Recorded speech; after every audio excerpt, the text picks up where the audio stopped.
वज़ीर आला सिंध मुराद अली शाह की हिदायत पर स्कूल वैन्स के किराए ना बढ़ाने का हुक्मनामा जारी कर दिया गया। स्कूल एजुकेशन डिपार्टमेंट ने तमाम सरकारी और निजी स्कूलों को मुरासला जारी कर दिया। सिंध हुकूमत की जानिब से तलबा की pick and drop transport fees में इजाफे पर पाबंदी भी आयद कर दी गई। हुक्मनामे के मुताबिक प्राइवेट स्कूल्स और वालदैन की जानिब से चलने वाली ट्रांसपोर्ट पर किराया बढ़ाने की इजाज़त नहीं। तमाम तालीमी इदारों को अहकामात पर मुकम्मल अमल दरामद यकीनी बनाने की हिदायत की गई है।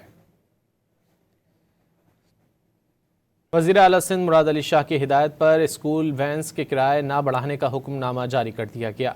स्कूल एजुकेशन डिपार्टमेंट ने तमाम सरकारी और निजी स्कूलों को मुरासला जारी कर दिया। सिंध हुकूमत की जानिब से तलबा की pick and drop transport fees में इजाफे पर पाबंदी भी आयद कर दी गई। हुक्मनामे के मुताबिक प्राइवेट स्कूल्स और वालदैन की जानिब से चलने वाली ट्रांसपोर्ट पर किराया बढ़ाने की इजाज़त नहीं।